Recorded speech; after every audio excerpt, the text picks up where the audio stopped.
From the studios of Farm Journal Broadcast, this is AgDay.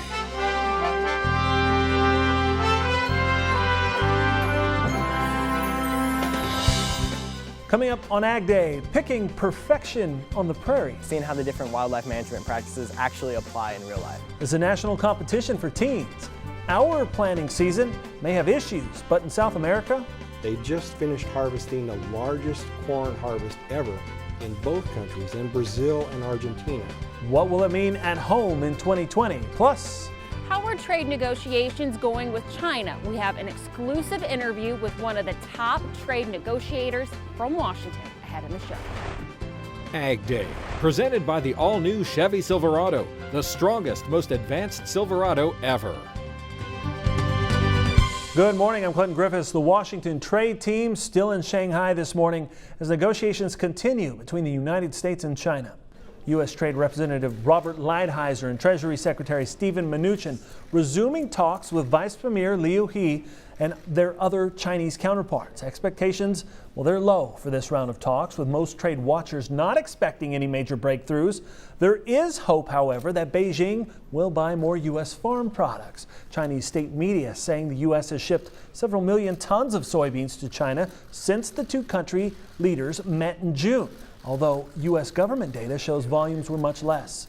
The American Farm Bureau Federation saying they're watching talks this week closely to see if it will hopefully reopen one of the largest markets in the world. AFBF releasing this graph saying from 2017 to 2018, U.S. ag exports to China fell more than 50%, dropped to $9.1 billion. In 2014, U.S. agricultural exports to China exceeded $24 billion.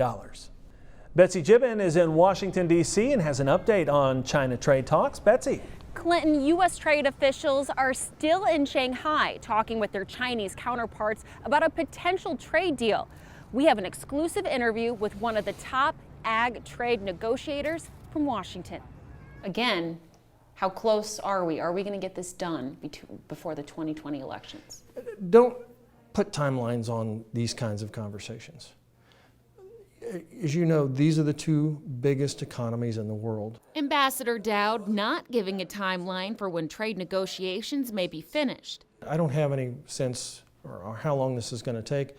All I can say at this point is this is something that this administration and USTR have worked very, very hard on. Talks Farm Journal Washington correspondent Jim Wiesmeyer thinks will show positive progress if they last longer than 2 days.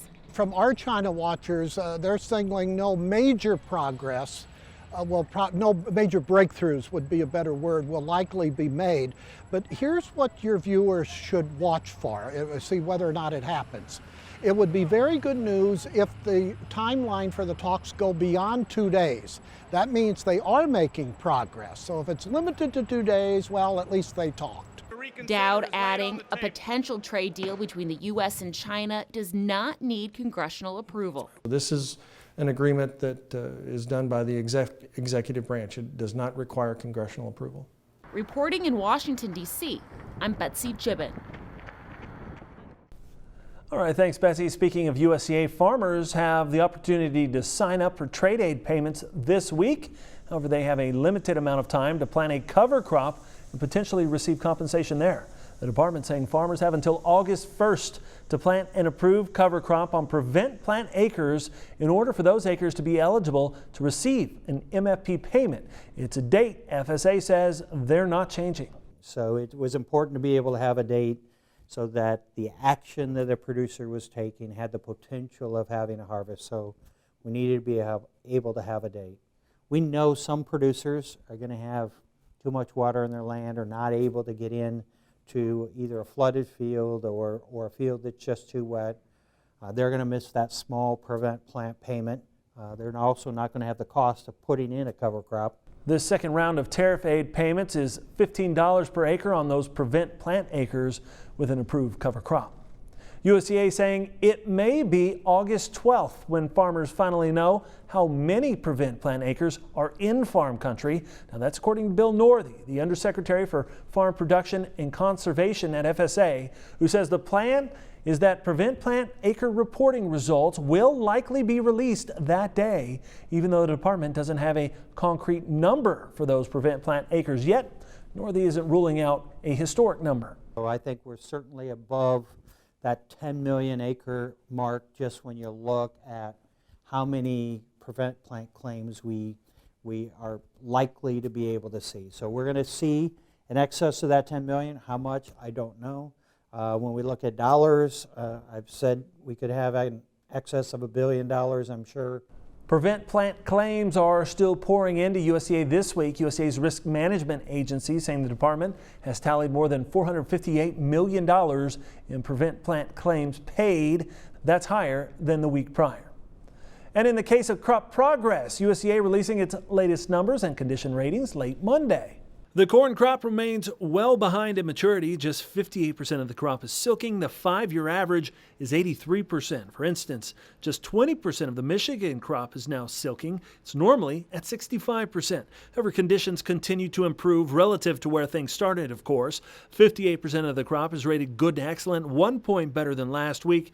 And it's a similar story for soybeans. 57% of the crop now blooming, the 5-year average almost 79%. Now that's typically the pace for Indiana beans. This year, just 37% is currently blooming.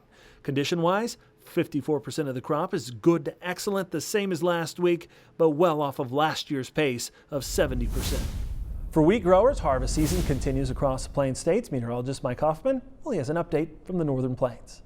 Thanks, Clinton. Wheat harvest got a slow start, but a stretch of drier weather is helping farmers catch up. Take a look at this beautiful golden field just outside of Billings, Montana, from our co-worker Marge Kolba. The wheat is headed and looks like it's just about ready to harvest. Usually combines are rolling in Montana at this point in the year. Last week they hadn't quite started, but I'm sure that will be changing in a hurry. Nationally, about 3/4 of the winter wheat crop is harvested. And take a look at the wind speed forecast. You can see it does turn a little bit windy. The western plains, even as we start today becomes windier in Kansas and Nebraska, back into much of the Four Corner region, southern portions of the Rockies. Heading into the day tomorrow, not much wind east of the Rockies except in the high plains there, but it does become a little bit breezier as the system moves into the central plains and northern plains as we head through the day. We'll be checking out your forecast coming up, but first here are some hometown temps. Introducing Farm Journal TV, on demand 24/7. AgDay, Machinery Pete TV. U.S. Farm Report on your phone and tablet. Download the Farm Journal TV mobile app today. Brazil and Argentina just harvested one of their biggest corn crops ever. What does that mean for producers in 2020? We have answers coming up next at the Agribusiness Desk. And later, it's not a travel tournament that needs cleats or gym shoes. This national competition just needs an eye for the great outdoors. Details today in the country. Closed captioning is brought to you by BASF. Grow smart with BASF. We create chemistry.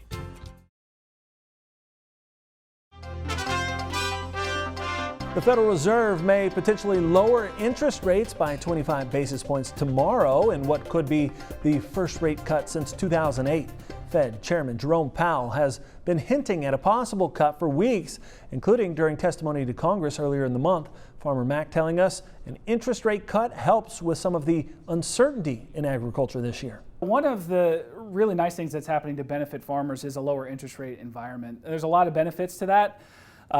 So it can lower the annual payment, but can also give farmers an opportunity to leverage their land and refinance into a long-term fixed rate product. Lean hogs trading deep into the red during Monday's session. Let's see how the rest of the market closed at the beginning of this week from the floor of the CME. Also looking at the hogs, they were sharply lower. We did touch on limit down, and hopes for trade resolution is also limited. That really is putting some pressure on the market. We know that we had some room for a correction, and we are in a full-blown correction right now. That being said, there is still some underlying support. If anything actually happens with these trade talks this week, we could see the market turn around in a flash right now. Wholesale prices have been somewhat weak. I mean, it's kind of been choppy on both sides. even some of the exports. We know that we have a lot of supplies to get through, but we can get that turned around pretty quickly. And I think that right now the hogs being as low as they are had a little bit, we're a little bit weighing on all of the entire complex right now. Also, weather is taking effect on that soybeans, but mainly even with corn. Corn was higher. That dry weather is driving the market right now. Even though the hot temps have subsided somewhat, certainly here in the Midwest, there is a lot of dryness. Even though they're calling for a few showers this week, if they don't come, I think that we might see a little bit more support in the market going forward. The USDA report will definitely tell the tale, and all eyes are going to be on that August 12 acreage report as well. Big crops in South America may have long-term impacts on planting decisions here in the U.S. Betsy Gibbon joins us once again from the Agribusiness Desk with more. Betsy. Joining me now at the Agribusiness Desk, we have Brian Basting of Advanced Trading. And Brian, we're already halfway through 2019, so we might as well talk about 2020 a little bit. But it seems like every year we talk about how we have to watch South America. Why do you think that's especially important in 2020? There are two reasons we're focusing on South America, Betsy. They just finished harvesting the largest corn harvest ever in both countries, in Brazil and Argentina. So that competition is going to be very keen in the export market with the U.S. origin for the next 6 months, all the way into early 2020. The second factor we're picking up on is in Argentina this fall, it looks like producers there are going to be switching acres from soybeans into corn. So we're looking at tremendous potential, again, potential for competition to not only remain the next 6 months, but extend into 2020. So internationally, that could really not bode well for us too, especially with next year if our rotation's more towards corn.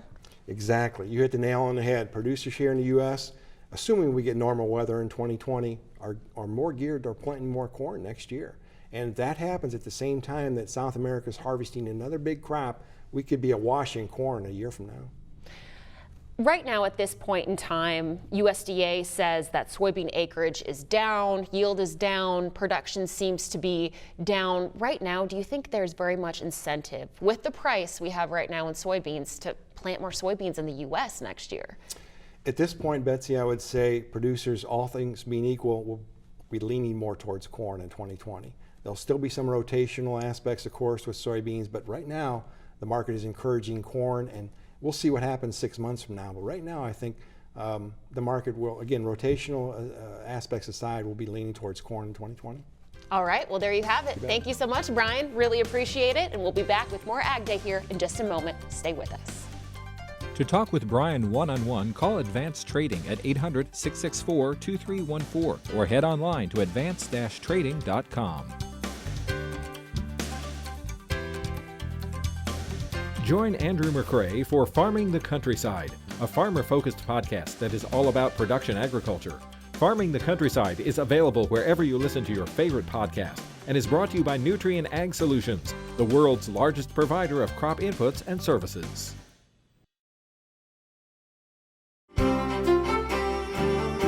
Welcome back to Ag Day. Here, meteorologist Mike Hoffman looking at the weather map. Mike, after, I don't know, feeling like summer for a few days, now it's cooled off again. It does look like one more cool air mass comes in. Probably won't last real long, though, across the upper Midwest into the Great Lakes. As you can see, there's already a warm front coming into the western plains, eastern portions of Montana, right behind this high pressure system, which is, again, a cooler air mass. Out ahead of it, it's turned a little more humid once again. Scattered showers and thunderstorms along this front as we head through the day today. You can see, though, I don't see widespread huge amounts of rain anywhere, so it kind of depends on where those thunderstorms hit along the front. Just a little bit of activity along the warm front, hit and miss afternoon variety, typical stuff in the desert southwest as we head through the afternoon hours today. Into the day tomorrow, high pressure builds into the western Great Lakes. Not much going on along this front at the start of the day, except maybe down near the Gulf Coast, but as we head through the day, there'll be more showers and thunderstorms scattered along that front, and we might start to see some activity along the warm front as well. In Minnesota, it looks like maybe moving into western Wisconsin as we head through the day.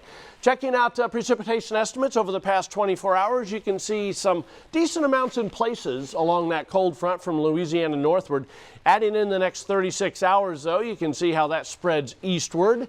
Again, scattered. Some areas might get an inch or two, others might not get so much at all. And you can see just hit and miss stuff then across the northern plains into the southwest. Temperatures this afternoon, we're looking at 90s across Texas, Oklahoma, into eastern Colorado. Same thing in the southeast.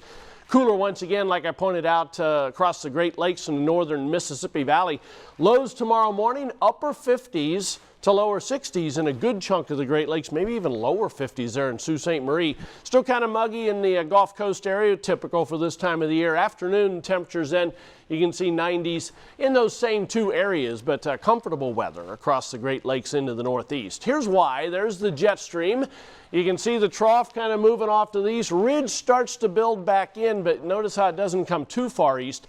I do think we warm up again behind that next warm front, and then trough starts to dig in again as we head into the first half of next week. That'll bring another cool mass into the Great Lakes and the Northeast. That's a look across the country. Now let's take a look at some local forecasts. We'll head to Spokane, Washington. First of all, good deal of sunshine, a warm afternoon, high up to 88. Jefferson City, Missouri, lots of sunshine and nice, high around 84. And finally, Roanoke, Virginia, a mixture of sunshine and clouds, high of 88. All right, new details for dairy producers looking to cash in on those MFP payments. That's next. And later, picking the perfect wildlife habitat. How these 4-H and FFA kids are competing to be the best in the nation today in the country. The 2019 Pro Farmer Midwest Crop Tour is coming soon. Kicking off August 19th, watch for extensive coverage on air and online. The premier sponsor of Crop Tour is Pioneer, with support from IBM, RCIS, Ram, AeroVironment, Titan Tires, and Farm Credit Services of America.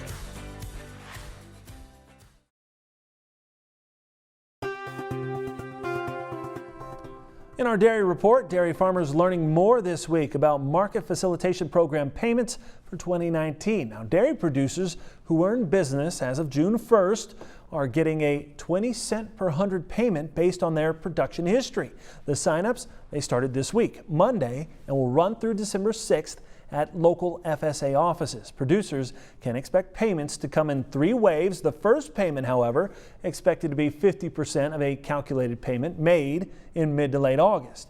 The other payments will be evaluated on market conditions. Now, these MFP payments are also limited to a combined $250,000, and eligible applicants must also have an average adjusted gross income for tax years of 14, 15, and 16 of less than $900,000, or 75% of the person or farm's average adjusted gross income for those tax years must have come from farming or ranching. Meanwhile, 2 well-known dairy economists remain cautiously optimistic about milk prices in the second half of 2019. Looking at June's milk production and dairy product stocks report, University of Wisconsin dairy economists Bob Kropp and Mark Stevenson say the signs point to much better milk prices for the rest of 2019 and beyond. In their monthly podcast, Kropp notes that milk production was down 0.3% in June. Cow numbers were down 10,000 head from May, 29,000 from January, and 91,000 from a year ago. He also notes that butter and American cheese stocks are down almost 3%. Kropp expects Class 3 prices to stay above $17 this summer and hit $18 by the fourth quarter. Now next year, he's looking for prices to be 50 cents to $1 per hundredweight higher. Up next, a group of kids excelling in their fields. These wilderness experts are competing for a national prize. Their story next. Closed captioning is brought to you by BASF. Grow smart with BASF. We create chemistry.